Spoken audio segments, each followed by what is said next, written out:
Mobile network ഇല്ലെങ്കിൽ നിങ്ങൾ മറ്റൊരാളുമായി എങ്ങനെ സംസാരിക്കും? വൈദ്യുതിയും ഇന്റർനെറ്റും തകരാറിലായാൽ ആശയവിനിമയം എങ്ങനെ നടക്കും? അത്തരം സാഹചര്യങ്ങളിൽ ലോകമെമ്പാടുമുള്ള ആളുകളുമായി ബന്ധപ്പെടുത്താൻ ഒരു അത്ഭുത സംവിധാനമുണ്ട്. അതാണ് ഹാം റേഡിയോ.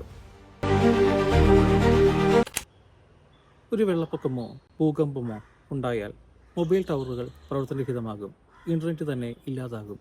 അപ്പോഴും ലോകത്തിൻ്റെ മറുഭാഗത്തുള്ള ആളുകളുമായി സംസാരിക്കാൻ ഒരു സംവിധാനമുണ്ട്. അതാണ് ഹാം റേഡിയോ.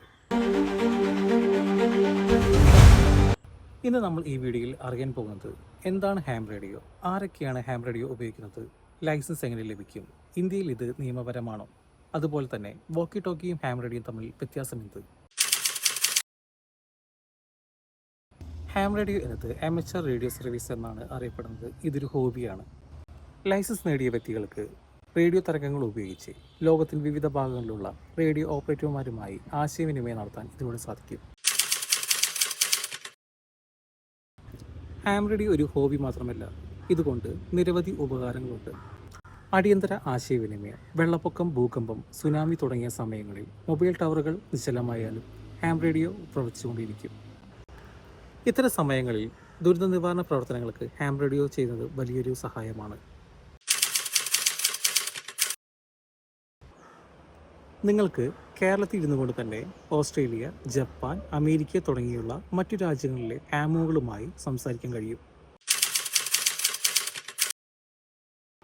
ഹാം റേഡിയോ തരംഗങ്ങൾ ഉപയോഗിച്ചാണ് ആശയങ്ങളും വിവരങ്ങളും കൈമാറുന്നത്. വ്യത്യസ്ത ഫ്രീക്വൻസി ബാൻഡ് ഉപയോഗിച്ച് ചെറിയ ദൂരം മുതൽ ആയിരക്കണക്കിന് കിലോമീറ്റർ ദൂരം വരെ ആശയവിനിമയം നടത്താൻ സാധിക്കും. പ്രധാനമായും ഉപയോഗിക്കുന്ന ബാൻഡുകൾ HF, VHF, UHF എന്നീ ബാൻഡുകളാണ്. അതെ, ഹാം റേഡിയോ ഉപയോഗിക്കാൻ കേന്ദ്ര സർക്കാർ നൽകുന്ന ലൈസൻസ് നിർബന്ധമാണ്. ലൈസൻസ് ഇല്ലാതെ ഹാം റേഡിയോ പ്രവർത്തിക്കാനോ ഉപയോഗിക്കാനോ പാടുള്ളതല്ല. അത് നിയമവിരുദ്ധമാണ്.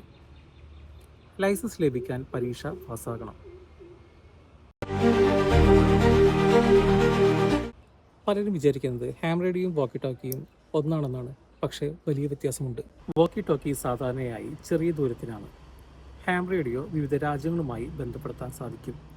ഹാം റേഡിയോ ഉപയോഗിക്കാൻ ലൈസൻസ് നിർബന്ധമാണ്. ഹാം റേഡിയോയ്ക്ക് വിവിധ ഫ്രീക്വൻസിയിലും അതുപോലെ തന്നെ വിവിധ മോഡലുകളും ഉപയോഗിക്കാം.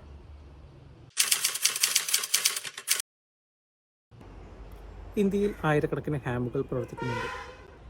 പ്രളയം, ചുഴലിക്കാറ്റ് തുടങ്ങിയ ദുരന്ത നിവാരണ പ്രവർത്തനങ്ങളിൽ വിലപ്പെട്ട സേവനമാണ് ഹാം റേഡിയോ ഹാമുകൾ ചെയ്യുന്നത്. നിങ്ങൾക്കും ഒരു ഹാം റേഡിയോ ഓപ്പറേറ്റർ ആവാൻ താല്പര്യമുണ്ടോ? എങ്കിൽ പരീക്ഷാ രീതിയെക്കുറിച്ചും പഠന രീതിയെക്കുറിച്ചും അടുത്ത വീഡിയോയിൽ വിശദീകരിക്കാം. ഈ വീഡിയോ നിങ്ങൾക്ക് ഇഷ്ടപ്പെട്ടുവെങ്കിൽ ലൈക്ക് ചെയ്യുക, ഷെയർ ചെയ്യുക.